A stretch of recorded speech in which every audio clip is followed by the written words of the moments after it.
Hello, everyone. This is Josh Oakes with smartsocial.com. You're probably listening to us either on smartsocial.com, iTunes, YouTube, Stitcher Radio, Spotify, or anywhere else that you've found us on. And I'm honored to be a part of your family here today as we talk about keeping your kids safe and smart on the internet, keeping them safe from the bad people and letting them shine online using these devices with a purpose instead of a pastime. You've heard it from me before. We believe that at a certain age, every child should be thinking about their resume, and every child before that should be practicing safe online behaviors and having a really healthy dialogue. Today, I have an amazing guest with me here today, but she's not in the United States. She's in the Vancouver area, and our friends up north in Canada, in British Columbia, and I'm honored to have today Janice Taylor. Janice, welcome to the video. Thank you for having me. I really appreciate it. So you have a really cool app. Now, everybody that's watching right now, you've heard of this before. I don't get paid by apps or big companies or any of the people that we really interview. We only get paid by schools and families in our program, and that keeps us honest. So we're going to brag, and I am going to be a professional cheerleader that I am. But today, everything that you hear me talk about, we are going to support good apps, good people, and we're going to learn. And so, Janice, we're here to do that with you here today, if that's all right with you. Sounds awesome. Great. So you have an app called Mazu, and it's mazufamily.com. I'm going to share with everybody that's watching us on YouTube. I'm going to share with them my screen. Talk to us about what your app does. Yeah, it's really a solution that we created. I'm a mom of two girls. They're now 15 and 11. I noticed several years ago that the way that social media was built wasn't really for kids and family. It was too adult. It had a ton of inappropriate content, and it also was quite mean. It's a pretty mean environment. And then as well as my education in psychology, I noticed that there was a lot of addiction and a lot of B.F. Skinner and a lot of behavior conditioning. And I thought, God, we got to do this better.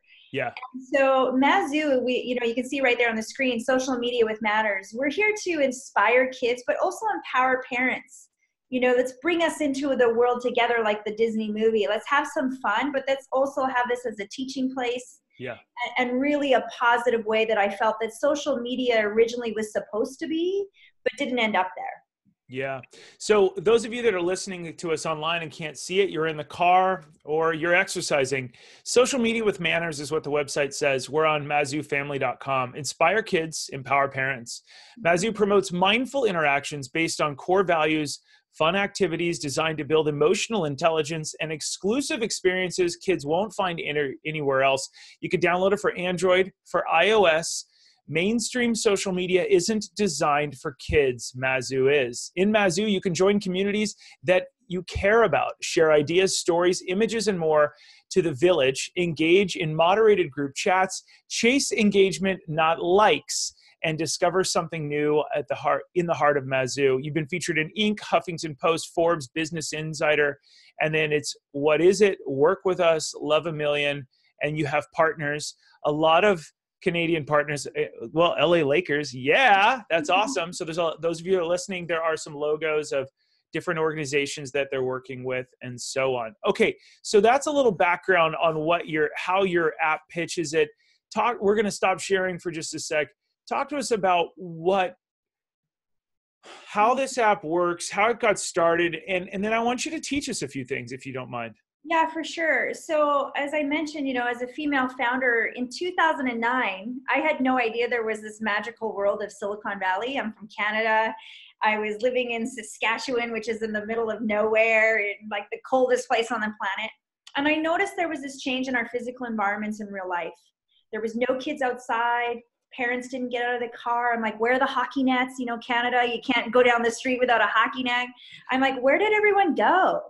And it just really struck me as a profound change in our physical environments. And a friend of mine at the time said, hey, you should check out this thing called Facebook. Now, again, in Canada, we were 2 years later than all of you in America. And I opened it up and I said, oh my gosh, this is not for kids. But I said, kids are going to find this. And then what happens to them when we're here? And at the same time, I noticed that the conditioning was very, very, very steep. And then I said, how are they making money? Like, I was very curious about it. So I quit my job, Googled how to make a tech company. And then the next letter I wrote was to Oprah Winfrey. And that's how I got my start in technology.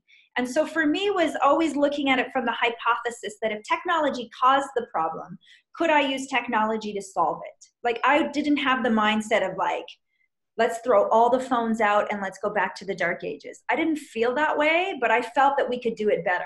And we did with Mazu. That's awesome. Okay. So you're a female founder. You started this company. That's exciting. You've raised some money. Talk to us about users. I mean, I don't really want to talk about the business as much, but talk to us about what people are saying in the app. What have you learned about how kids can grow up with technology in a healthy way? What are some of your tips there? The biggest thing we got was from a little girl she's like, it's so positive here. I feel happy. And that was like, for me, like a statement and a half. Then we heard from a mom that are like, thank you for thinking of me as a parent. Like, I'm worried about what's happening to my kids in digital, and you thought of me. You're not exploiting my kids' data. You're not selling them stuff. You know, you've been very respectful. And so when we're building Mazu, we have two thoughts always. How do we have kids having the best experience of themselves? Because quite frankly, children under the age of 13, they don't need to be told that they're ugly, not good enough yet. They get enough of that everywhere else in digital. So we guard the gates on that. We say, you know what, let's give kids the best experience so that they can feel amazing. The world right now is kicking the crap out of them. We don't need to do that here. And so we filter the language, we filter the content. And for parents, they're always part of the experience. And you have some parents that are really involved, and you have some parents that are like, you know what, I trust this is a good environment for them. And I think the thing about doing the digital differently, and that's what I always say, we're just doing it differently. We re-engineered it back to the time of Sesame Street, even Mr. Rogers. You know, kids need to have a pure experience of being a kid again without being told you're not good enough. Because as soon as they enter the worlds of, unfortunately, Snapchat, Instagram, Facebook, Ask FM, any of the places that kids are, it's nevertheless, the third comment down is, you're a loser. Yeah. What kid needs to hear that all the time? Yeah, well, even at all, because and I think everybody listening to this would agree with me, children do not have the vocabulary that adults do on how to deal with that and put up guards. They are, as an old proverb says, innocent as a dove, but they're not as wise as a serpent quite yet. So they don't know who to put up guards at. And even we as adults, if you're gentle, some people can hurt you, and you start realizing that person is awesome, but there's a gentle little soft Nerf guard there, and then the rest of the people can come in. Kids don't get that, and that can really, really hurt. Now, I want to share with you something that we have developed, and I want to get your input on this, if you don't mind, real quick. This is the good side of social. When you connect and you communicate, and that's what I understand that your app does. And collaborate a little bit or coordinate. You know, you've got an event, you're collaborating. Hey, you're going to come to the event, whatever that is. But the bad side of social is when it consumes our time and we compare ourselves. I'm not as skinny as her. She's dating a better looking guy than me, or whatever that is, right? And so we've really tried to show parents apps that are good, are connecting and communicating within reason. Parents need to know who they're communicating with. But if you're in an email is a great example. You're connecting with people and you're communicating about events, things, good stuff, right? But as soon as we're consuming the time you have to pick up. I mean, I have the screen time app on my phone, as many of us all do, and we're tracking what we're doing. We're like, oh my gosh, hours and hours are spent on this. And then so I'm using myself as a guide, but consuming and comparing is where what I call the tipping point.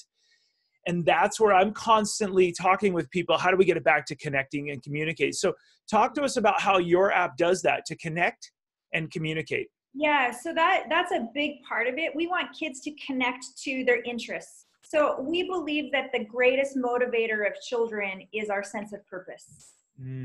Like, how does my life matter in the world? Who am I? I really like bugs and I love Lego, but like, do I matter? And so kids start that dialogue really early on in their life cycle. And when by the time they're 12 and 13, that's the pervading question, like, am I even worth anything? And so we want to make sure that when they're connecting around who they are inside. Like, I can be creative. I love slime. but I also like bugs. And so the connecting part of it is connecting to the interests of the child and showing that every piece of content has a purpose. So when kids are asked to post anything or be creative, we ask them a specific value. What does this represent? Is this hope? Is this truth? And then before the kids post, we then ask the 4-way test. Is this fair for everyone? Is this provide goodwill and good friendships? Because we want kids to get into the mindset that technology is not an individual experience anymore. It's a global one. So how do they connect to who they are in their physical community, at the same time able to communicate who they are in a positive and healthy way that allows them to see that they are part of a greater good? And so that's the good part of the social. When you went to the bad, I call it the comparative psychosis. And I always say that if everyone's following someone, nobody's actually leading. Like, because everyone's just chasing their tail. I'm following that guy, I'm following that guy, I'm following that guy. And the moment that kids start to follow people outside themselves, that's when comparative psychosis hits in. And so what happens is they stop seeing themselves as the leader. They stop seeing that they are important. They go, oh, they're way more important. They're way more doing this. And then we start to seek everything outside of ourselves versus understanding that who we are inside is pretty awesome. Yeah. That's really terrific. I love that. I love it. I love that. Do I matter? And is this, does this communicate hope and truth? That's really great. So let's ask this. What is the age that you suggest kids to get on your app? You know, we think that we're the perfect sweet spot for those parents that are starting to think that they should have a phone and maybe that Instagram's okay. So we're like, whoa, come to us first. And why we say that is, again, you and I talked about it. You're surrounded by water in California. I'm sure the very first thing, like in Canada, we're surrounded by ice. Same thing, but you got a pair of skates at 2. But you guys get probably swimming lessons, right? When you're going into the ocean, you're like, I've got to get swimming lessons first thing. And so now, because kids get devices as young as 2, what swimming lessons are we giving them? And so what we say is that any children under the age of 13 can be in our experience, but it's when those parents are starting to say, hey, how are they going to communicate with their friends? Where are they taking in their content? And how can we protect them? We want to teach them first that the world is actually positive and digital. Yeah. We don't want them to jump into the ocean. You and I talked a couple of days ago when we were talking about this podcast, and you had I told you a story. I'd like to share that now. Do you mind? Sure. Because I think it leads into your app. My sister, who lives in Washington, D.C., has a little niece. This is their family right here. And this is their Christmas card. And my niece, who is now 4, was 3 1/4 then. And we all get swimming lessons very, very early. I was a swimmer in high school, captain of the team, a water polo player. So we're very natural in the water. But her nephew, her little brother, her little cousin, it was exactly 1 year older, and he can swim very, very well without a life vest in the pool. And we all watch them, and she doesn't get to see him all the time, and she has a life vest on, and they're in the spa. They're jumping in and out of the spa. He doesn't have a life vest on. She does. And she wants to be like her 1-year-old cousin, her cousin who's 1 year older. He's 4 3/4 or something like that. And so Uncle Josh is sitting there, perhaps had a Corona in his hand, having a good afternoon. I had a chip in the other hand, and I'm sitting there lifeguarding right next to the spa. They're having a great time. My sister, both of my sisters are on the other side of the backyard. Everyone is attentive to the kids every 1 second, right? Very safe. Now, something very interesting happened, and parents, hang out with me because it has everything to do with these devices. And my niece, she had a life vest on, and she saw my nephew jump in without a life vest, and he's swimming and he's very comfortable, lots of lessons. So what did she do? She wanted to be like him. She unzipped the life vest because it had a big zipper. She took it off. This whole process took 1 second. Zip. And then she just jumped in very courageously. She went right to the bottom of the spa. Now, Uncle Josh was 3 or 4 steps away. And as a guy that knows a lot about the water. It feels very comfortable. I would have jumped in. I probably was finishing my chip and I went, okay, we're going to go in and grab her. Now, who went in, Janice, who went in and saved my niece? Was it the manufacturer of the pool, the construction contractor who came back? No. Was it the life vest manufacturer that said, no, we're here for you. We're good. We look out after your kid. No, it wasn't even Uncle Josh who got first to the pool. The first person to the pool, to the spa, was my sister, the mom of my niece, who was fully clothed in her jeans and her nice blouse. She ran across 40 feet, perhaps, jumped in the spa, picked her daughter up like Simba in the movie. And I mean, Uncle Josh would have been there in just a moment. I was setting things down and I was jumping in. Everybody would have been fine. But no, my sister, kudos to her and kudos to every parent that does this, runs across, gets super wet, throws their phone somewhere, and because phones first, and then picks up the daughter. Yeah. And the point is, we cannot outsource our safety. The same is true for our phones. We can't outsource and expect a safety app or somebody else. It has to be us.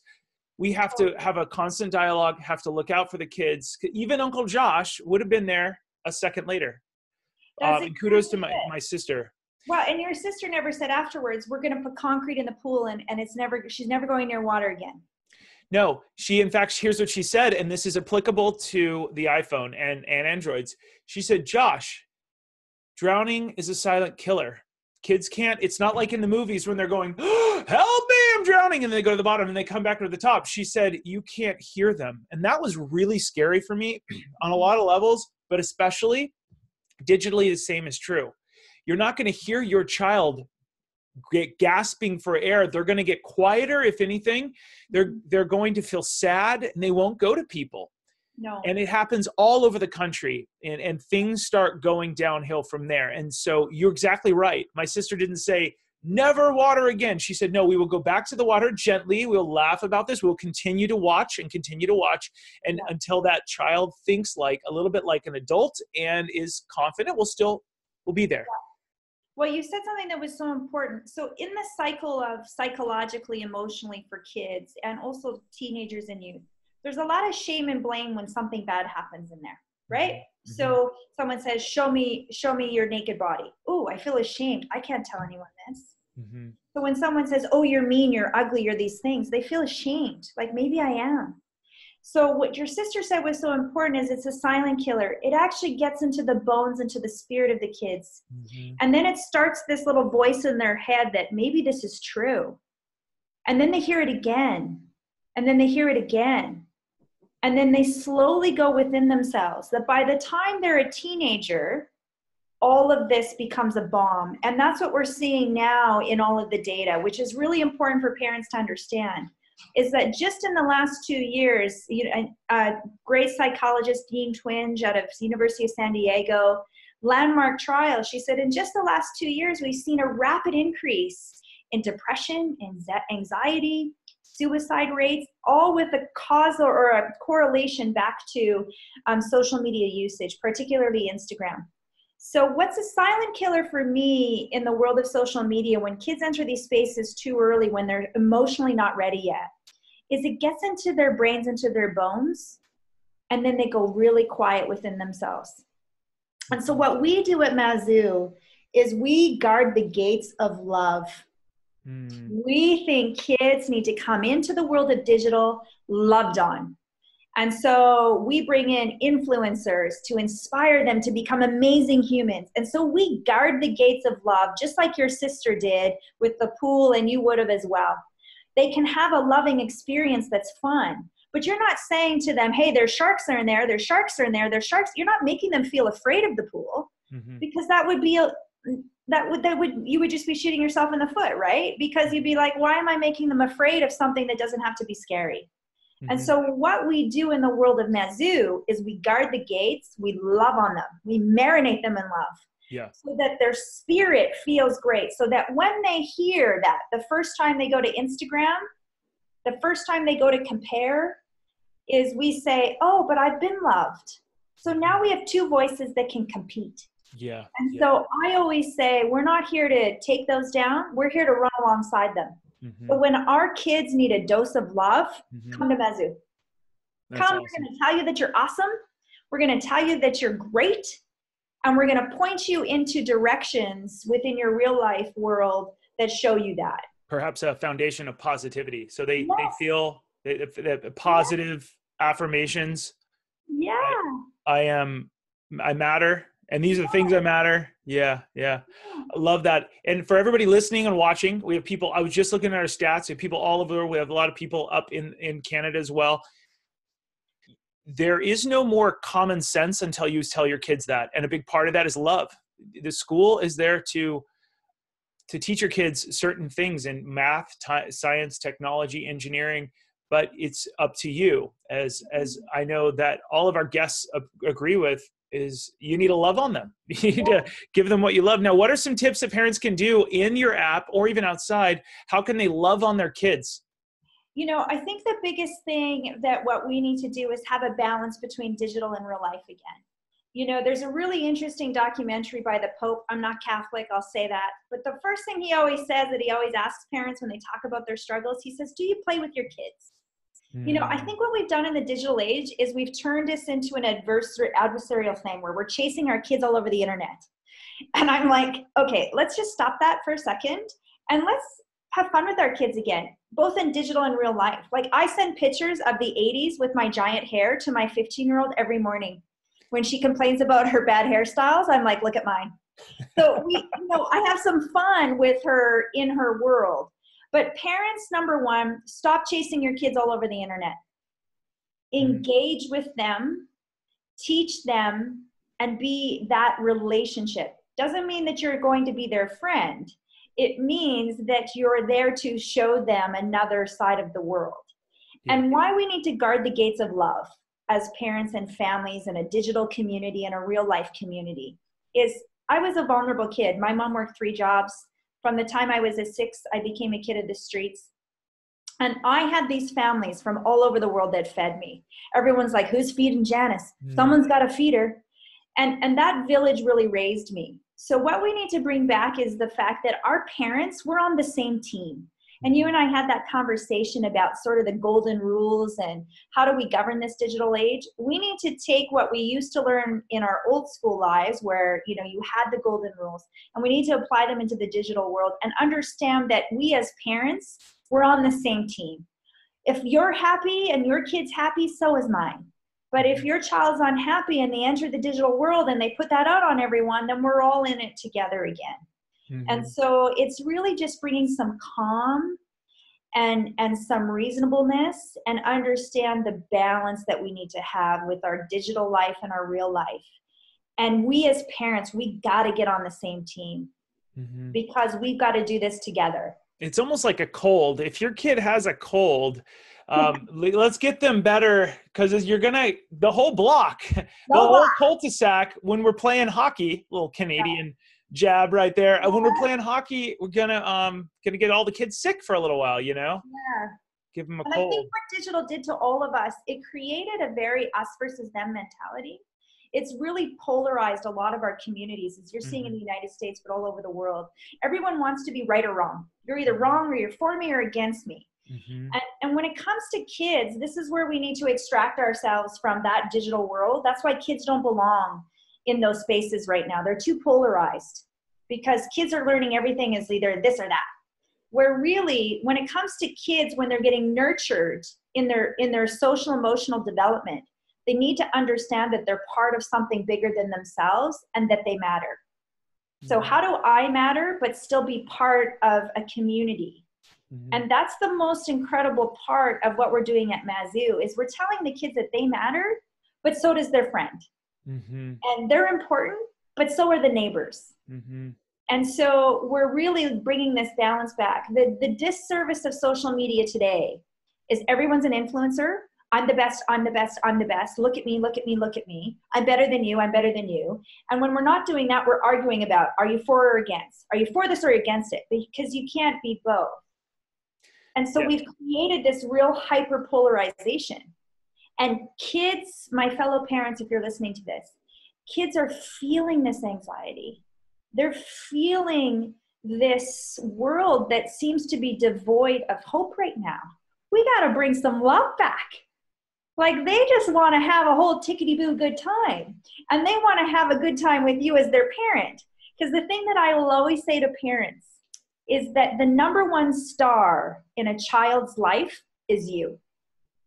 If you go to any soccer game or hockey game, your kid's looking to see if you're watching them. Put that damn phone down. Because right now, all they need to know is that you are dialed into them. And so take the picture after, but right at that moment when your kid's locking eyes with you and you're like this, they sink. You know, they sink inside.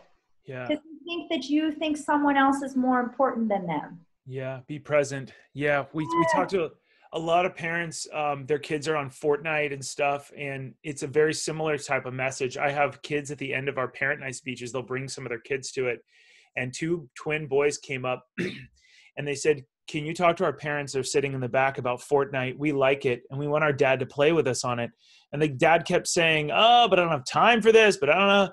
And I had to talk with the dad privately. I said, look, put your kids first, put your desire in the app second, or the game. Your kids, your two twin boys are over there begging you to play this game with them. If they want to be on it, if you feel comfortable with it, which you do because they're playing it without you, go spend time, put them first and spend time with them on that. And at the soccer game, it's the same. Phone down. Them first. Maybe take a selfie with them. Like, they're in it. They are the priority, whatever that is. As awkward as that is, it doesn't matter. Selfie, but phone down if you can. And that's that hybrid. Take the picture at the beginning, put the phone in, take the picture at the end. But in between there, that child wants to know that you see them. Yeah. See, this is what's happened to digital, is that we as parents, kind of, instead of chasing our kids, they're looking to be seen. They want to be validated in who they are in their being. That's the psychology of kid. That has not changed in 1,000 years, by the way. That is just the human experience, always the same. The difference is between now and then is the fact now we have thousands and millions and billions of people that have a device that seems to be more important for their sense of self and validation than the person that's right in front of them. And this is why we chose to make a technology company, because we almost have to put people, I say we dry people out in some ways, but we bring people back to the basics of what's actually the point.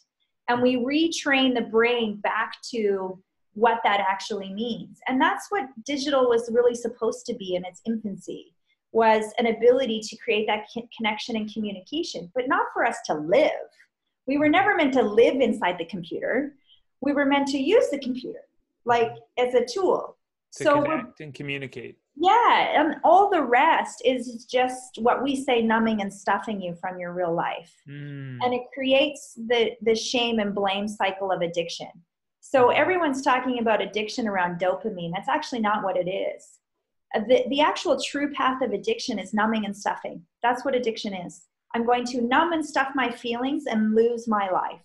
And so anytime that we are numbing and stuffing and we go into a cycle of shame and blame, when we are shamed or we are blaming, we're actually in the path of addiction. That's when we seek food, people, jobs, everything but not feeling my feelings. And so the world of social media puts us into a shame and blame cycle, no matter what. Doesn't matter the outfit. They all do it. Because they're actually going on your lowest common denominator of self. They're counting on and betting on you having a bit of part of yourself that doesn't like yourself very much. And the moment that happens, you go into shame and blame. So I'm either going to blame everyone for my life, or I'm going to feel shame for who I am. And so people are always fascinated by that, because when we actually work with addicts, which I do, I volunteer and have for the last 20 years spent a lot of time with the addiction community. And what's so fascinating about them is that most of the reason why an addict is ever an addict is they experienced trauma before their 10th birthday. They felt a disconnect from their family. They emotionally weren't fulfilled as a child. So this is why we focus on this age group with Mazu, is because we're here to protect that spirit. Because we know later on in life, that's actually when we become addicts. We can become codependents. That's when we get to the path of dysfunction. And so we protect that. That's awesome. Wow, you're doing so much. Everybody that's listening to this right now, as we're speaking, mazufamily.com is where you can learn more. You can click the link below, above, or in our bio to also learn more. And in addition to that, we have a free guide that you can download. It's called How to Navigate Social Media with Your Kids. You've heard about me before talking about this. We have a 3-step plan for every family that's very much in line with Janice's company. And it's one, what are your kids doing online? We teach you how to monitor using an old school hard work technique that takes 5 minutes a week. Number 2, offline activities that get your kids wondering and learning and doing cool stuff. We give you a free guide to that. And number 3, how to shine online in a positive way so your kids are sharing their three missions: purpose, passion, and projects. The 3 things that we believe every child should have on a website. Yes, a website someday, so they're developing who they are and how they matter to this world. The 3 Ps, you can adjust it however you wish, but we work with every school to not only talk about the safety, but that, and that's all in the guide below. You join our newsletter, you get instant access to the guide, and it's a free 5-page PDF that gives you our very, very best stuff that we travel the country with. I hope you'll take a moment to subscribe, to rate and review, no matter where you're at, if you enjoy this. I'm so thankful to Janice today for her time. Okay, Janice, I'm going to give you a final word. What are you telling parents right now? It's busy. There's addiction. A lot of parents are saying my kids are a zombie. They're looking at their phones. What would you, or let's talk about kids that get quiet. Kids that get quiet, maybe something's going on. What are your tips for parents on how they can approach that? So the number one thing with kids is about modeling. So kids are actually modelers. You know, you can say lots, but they actually model behaviors. That's actually the mirror. So if you see your child getting quiet and you know they're in their digital life, don't say, what's going on with you? What's going on with you? Because they'll just shut down, right? So the number one thing that we always say is model the behavior that you wish to see. So put your phone down, grab that child and say, do you want to come for a walk with me? Hey, do you want to go to a movie together? Let's you and I have a date day with lunch. And so what happens with children because of that, and youth in particular as well, is you are the star of their life. Give them your time.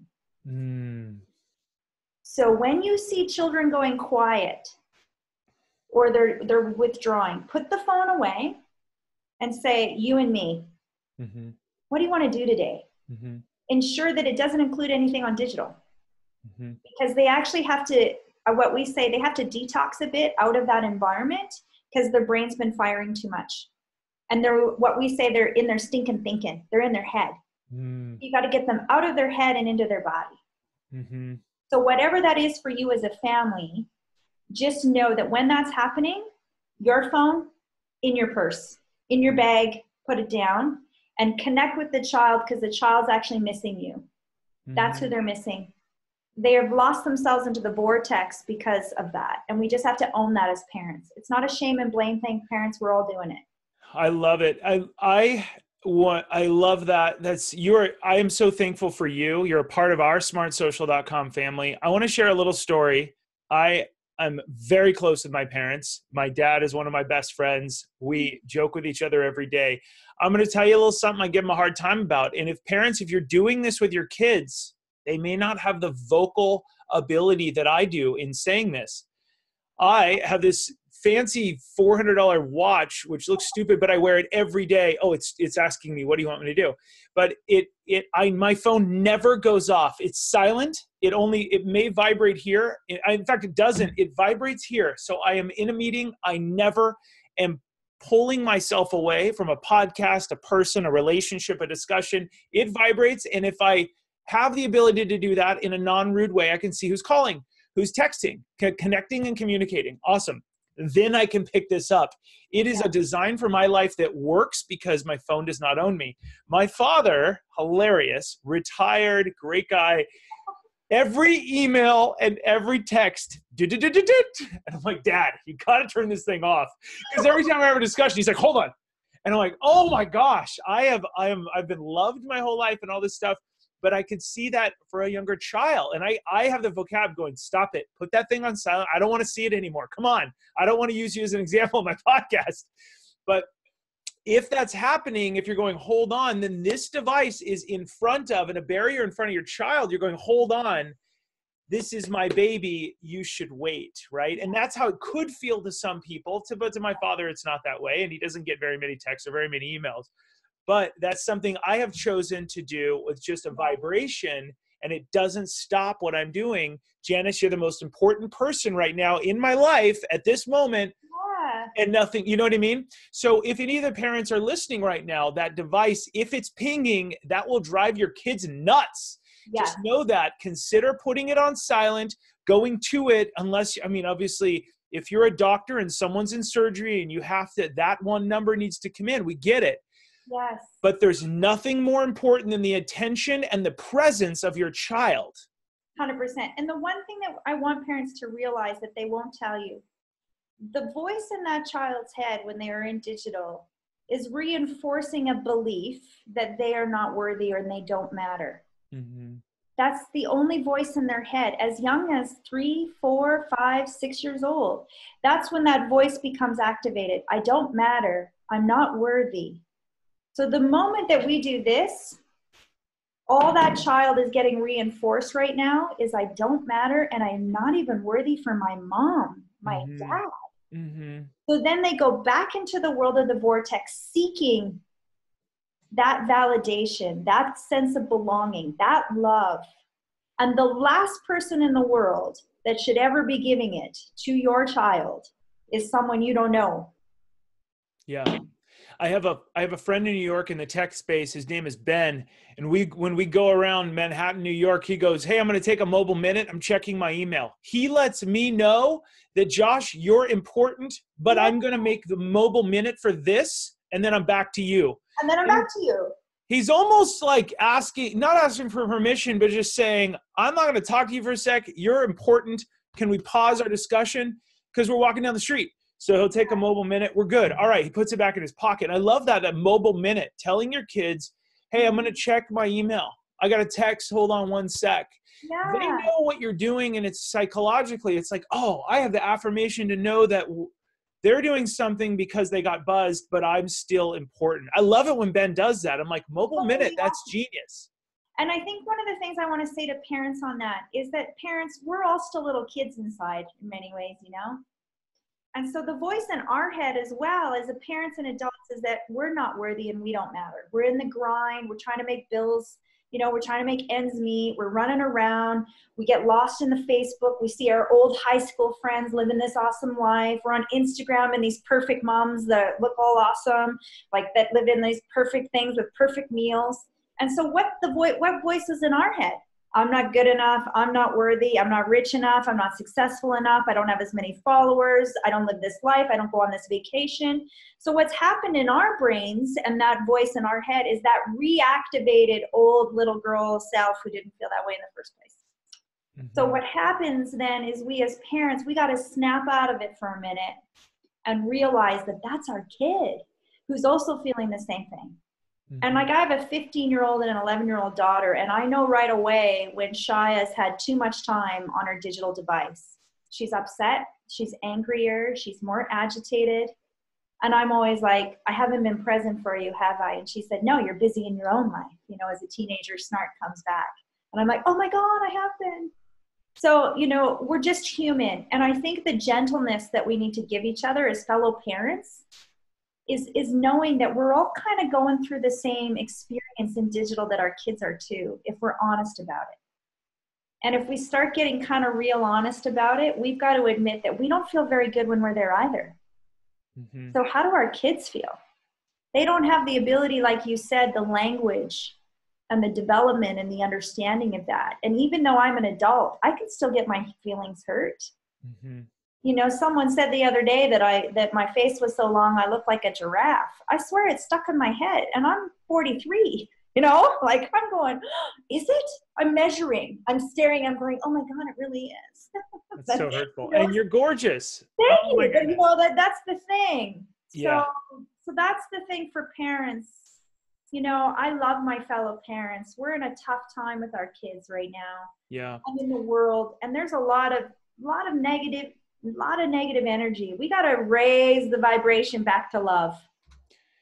And just a quick PSA to all the parents out there that are wondering, what are the bad apps that we should avoid? Smartsocial.com is the place to start. You go to the popular teen apps button at the top. We have a list of 80 or more, the good and bad apps. We're going to put Mazu here in the green zone somewhere here soon. We got to review it and do all that stuff. But the green zone is not a safe place. It's a place to start. Yes, it could be also safe, but the green zones are the place to start. And that means there are different age groups and stuff, like Zemi is for college prep. The gray zone, for everybody listening, it's smartsocial.com. Click on the button, the popular apps on the top. And Fortnite is in the gray zone. Warning, there's a lot of other people your kids are going to talk to. That means there's a lot of messaging involved. Be alert of what's going on there. Minecraft, it can be good and bad. The red zone, and this is really the reason I brought this up, the red zone is full of anonymous people.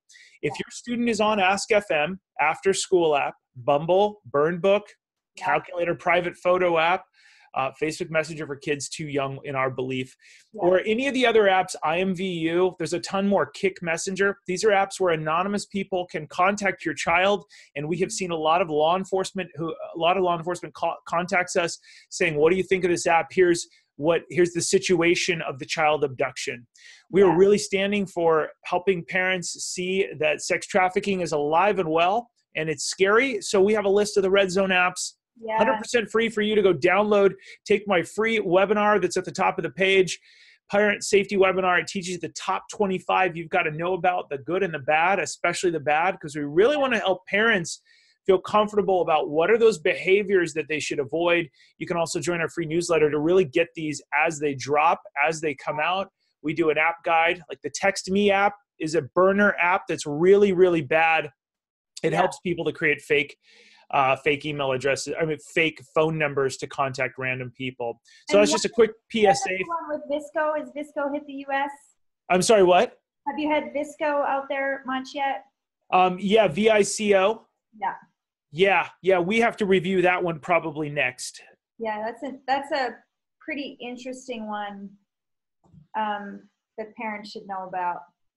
Okay, we'll have a review of that. Everybody that's listening to this right now, go join the newsletter as new ones come out. Janice, amazing list, Josh. Like what you're doing, I just want to say as a fellow parent, even though I'm in the world, I just want to say like kudos to you and your team.